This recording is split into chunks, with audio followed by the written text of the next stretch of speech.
नमस्कार दोस्तों, कैसे हैं आप सभी। उम्मीद करते हैं बहुत ही अच्छे होंगे और बिल्कुल शानदार तरीके से आपकी तैयारी चल रही होगी। साथियों, रेलवे ग्रुप डी का पेपर चल रहा है। आज है 14 दिसंबर और आज 14 दिसंबर फर्स्ट शिफ्ट में पूछे गए 100% रियल और ऑथेंटिक क्वेश्चंस को देखेंगे। तो जितने साथी लोग आज पेपर देख रहे हैं वो मिला लीजिएगा, और जिनका पेपर अभी बाकी है साथियों उनके लिए बहुत इंपॉर्टेंट सेशन है, क्योंकि बहुत क्वेश्चन रिपीट हो रहे हैं। क्लास में आगे बढ़ेंगे उससे पहले आपको बता दें, आज मैंने 27 नवंबर से लेकर अभी जो आपका 12 दिसंबर तक पेपर हुआ था उसमें जितने भी साइंस के इंपॉर्टेंट क्वेश्चंस पूछे गए थे वो मैंने एक ही वीडियो में करा दिया है। आपने अगर नहीं देखा है तो देख लेना। दोपहर 12:30 बजे वो वीडियो अपलोड किए थे, और आज ही शाम में करीब 7 बजे से पहले ही जो है ना आपको सारे करेंट अफेयर्स करा देंगे, जितने करेंट अफेयर्स पूछे गए हैं अब तक। ठीक है, बिल्कुल। तो चैनल को सब्सक्राइब करके बेल आइकन को ऑन करके रखना, इससे आपको क्लास का नोटिफिकेशन आएगा। आने वाले शिफ्टों के लिए बहुत ही इंपॉर्टेंट एक्सपेक्टेड क्वेश्चंस जो है ना आपको हम करवा रहे हैं साथियों। इसके अलावा जितने भी एक्सपेक्टेड क्लासेस आपको करवा चुके हैं ऑलरेडी, सारे क्वेश्चंस वहीं से आ रहे हैं। अगर आप नहीं देख रहे हैं तो ये आपकी गलती है साथियों। ठीक है, चलिए देखते हैं क्वेश्चंस। एक क्वेश्चन आज फर्स्ट शिफ्ट में ये था कि लेड का रासायनिक प्रतीक क्या होता है। देखो, करेक्ट आंसर हो जाता पीबी। साथियों, सारे क्वेश्चंस पढ़ाए हुए क्वेश्चंस आए हैं। आज जिनका पेपर था ना, मौज कर दी है उन लोगों ने। देखो, लेड का रासायनिक प्रतीक आप सभी को पता है पीबी होता है, तो करेक्ट आंसर हो जाता है। एक क्वेश्चन था, मानव शरीर में लिपिड और प्रोटीन की छटाई, टैगिंग, पैकेजिंग और वितरण कहां पर होता है। सभी को पता है गोल्जी बॉडी में या गोल्जी उपकरण जो है ना, गोल्जी उपकरण इस क्वेश्चन का करेक्ट आंसर हो जाता। ठीक है, गोल्जी एपरेटस में। आगे एक क्वेश्चन था, कोशिका भित्ति और कोशिका झिल्ली के बारे में कौन सा कथन सही है। देखो, कथन टाइप में ज्यादा क्वेश्चन आ रहे हैं, तो इसका मतलब ये नहीं है कि आप गलत कर दोगे। अच्छे से पढ़ के उसका आंसर करना। कोशिका भित्ति और कोशिका झिल्ली के बारे में कौन सा कथन सही है। 4 ऑप्शन थे, उसमें से एक ऑप्शन ये था कि पौधों की कोशिकाओं में सेल वॉल और सेल मेम्ब्रेन दोनों पाई जाती है, तथा पशु कोशिकाओं में केवल सेल मेम्ब्रेन पाया जाता है। बिल्कुल, कई बार पढ़ाया है मैंने। कल जो एक्सपेक्टेड वाला क्लास कराए थे उसमें भी बताए हैं आपको, आज जो सवेरे क्लास कराए थे उसमें भी बताए हैं। डेली आपको बता रहे हैं, तो वही आ रहा है जो पढ़ा रहा हूं।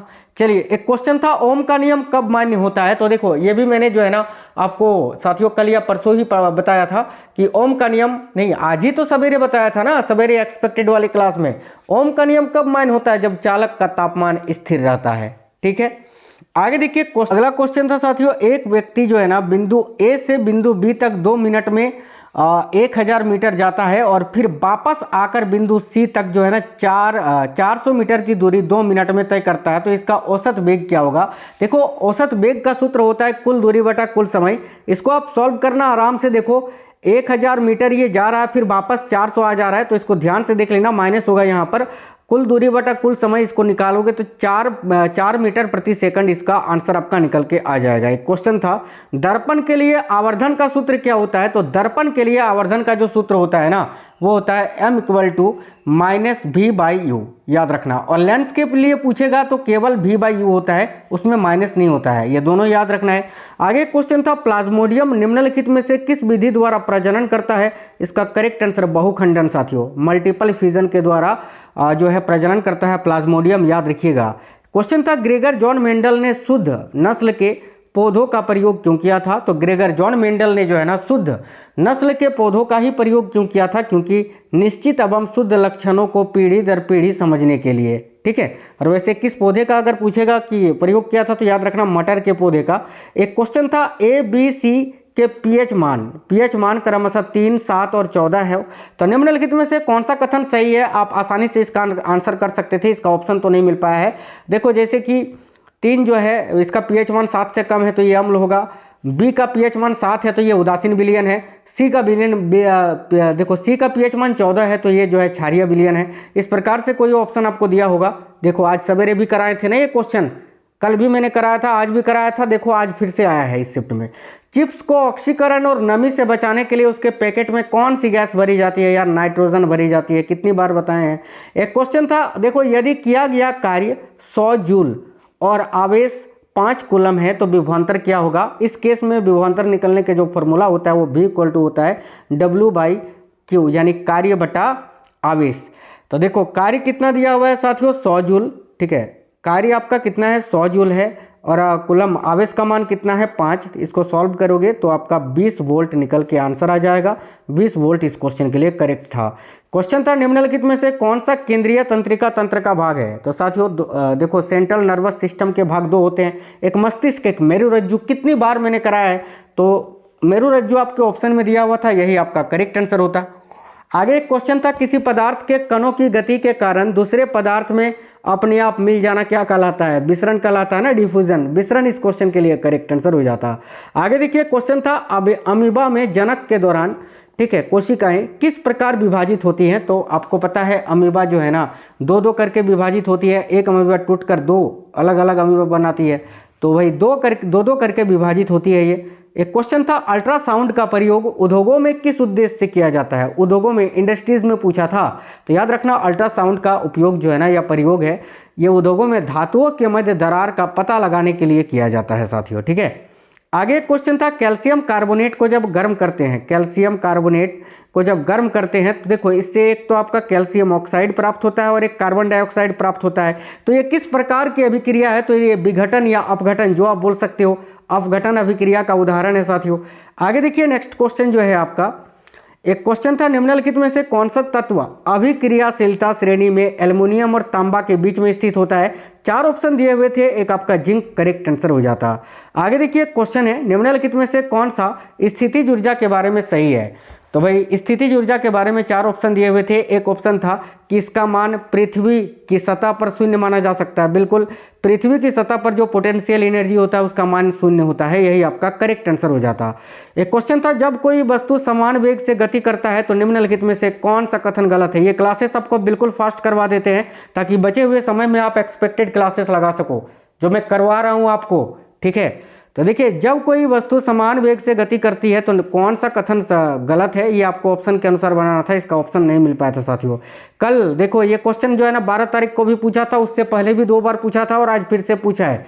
गुरुत्वीय त्वरण का सूत्र आपसे पूछा है, मैंने आपको बताया था, आज भी बताए थे कि साथियों गुरुत्वीय त्वरण स्मॉल जी बराबर क्या होता है, Gm/r² होता है, ठीक है। आगे देखिए क्वेश्चन था द्रव्यमान संरक्षण का नियम निम्नलिखित में से किसने दिया था। इसका correct answer Antoine Lavoisier correct answer हो जाता साथियों, ठीक है। चलिए अब करंट अफेयर्स के क्वेश्चन आज के देख लेते हैं जो पूछे गए हैं। 2025 में कितने व्यक्तियों को पद्म पुरस्कार दिया गया। देखो करेक्ट होता 139 व्यक्तियों को। इसमें से याद रखना पद्म विभूषण 7 व्यक्तियों को दिया गया है, पद्म भूषण 19 व्यक्तियों को दिया गया है, पद्म श्री 113 व्यक्तियों को दिया गया है। यार कितनी बार मैंने पढ़ा है, एक भी क्वेश्चन करंट अफेयर्स का ऐसा नहीं है जो मैंने आपको नहीं पढ़ाया है। आप खुद अगर आप जुड़े हुए हैं कम से कम जब से आपका पेपर स्टार्ट हुआ है तब से लेकर अभी तक जो मेरी करंट अफेयर्स की क्लासेस देखे हो तो आप खुद बताओगे कि सर ये सारे क्वेश्चंस आपने पढ़ाए हैं। देखो जनवरी 2025 में इसरो के अध्यक्ष कौन बने हैं, तो वी नारायणन जो कि इसरो के 11वें अध्यक्ष है भाई। आगे देखिए क्वेश्चन था अजय वारियर, हालांकि मैं 2.0 में आज फिर से वर्तमान में कौन क्या है वाला टॉपिक करा दूंगा, देख लेना। अजय वारियर संयुक्त सेना अभ्यास किसके किसके मध्य आयोजित किया जाता है। देखो करंट अफेयर्स में मैंने पढ़ाया है कि नहीं, भारत और यूनाइटेड किंगडम के बीच यह आयोजित किया जाता है साथियों, तो भारत और यूके इसका करेक्ट आंसर होता।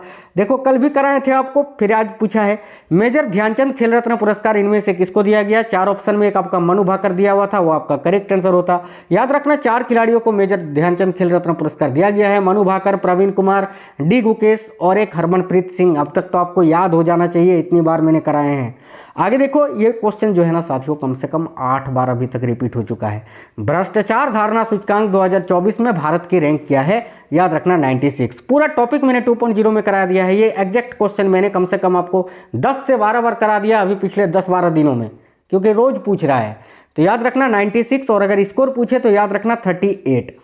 आगे देखो अल्पसंख्यकों को रोजगार और वित्तीय सहायता प्रदान करने के लिए सितंबर 2025 में रेवंत अन्ना का सहारा मिस्किन लो कोसम योजना किस राज्य द्वारा शुरू की गई है। तो अल्पसंख्यकों को स्वरोजगार और वित्तीय सहायता प्रदान करने के लिए सितंबर 2025 में रेवंत अन्ना का सहारा मिस्किन लो कोसम योजना जो है ना ये तेलंगाना के द्वारा शुरू की गई है, तेलंगाना राज्य के द्वारा। इस योजना में 1 लाख तक की वित्तीय सहायता प्रदान की जाएगी साथियों। आगे देखिए नेक्स्ट क्वेश्चन था 26 जून 2025 को निम्नलिखित में से किस संस्था ने अपना 80वां स्थापना दिवस मनाया था। तो इसका करेक्ट आंसर आपका संयुक्त राष्ट्र संगठन यानी यूनाइटेड नेशंस ऑर्गेनाइजेशन, इस क्वेश्चन के लिए आपका करेक्ट आंसर हो जाता। आगे एक क्वेश्चन था प्लास्टिक कचरे से निपटान से या प्लास्टिक कचरे के निपटान से मुख्य रूप से सतत विकास का कौन सा लक्ष्य संबंधित है? तो इसका राइट आंसर SDG 12 हो जाता, SDG 12 है ना, उत्तरदायी उपभोक्ता उत्पादन, SDG 12 याद रखना। आगे देखिए, क्वेश्चन था नवंबर 2025 में दिल्ली मेट्रो रेल कॉरपोरेशन ने अंडरग्राउंड सुरंग के लिए किस IIT के साथ साझेदारी की है? करेक्ट आंसर होता है IIT दिल्ली के साथ, है ना। नवंबर 2025 में दिल्ली मेट्रो रेल कॉरपोरेशन ने अंडरग्राउंड सुरंग के लिए किस IIT के साथ साझेदारी की है? तो साथियों IIT दिल्ली के साथ।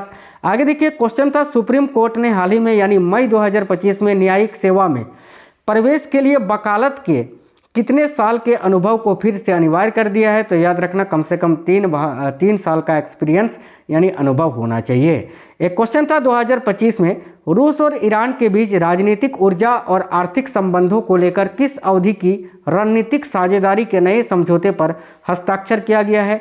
तो याद रखना 2025 में रूस और ईरान के बीच जो है ना 20 साल के लिए, साथियों 20 साल तक के लिए जो है ना रणनीतिक साझेदारी के नए समझौते पर हस्ताक्षर किया गया है। आगे देखिए, क्वेश्चन था जुलाई 2025 में स्विमिंग वर्ल्ड चैंपियनशिप में किस कनाडाई स्विमर ने माइकल फेल्प्स का रिकॉर्ड तोड़ा था?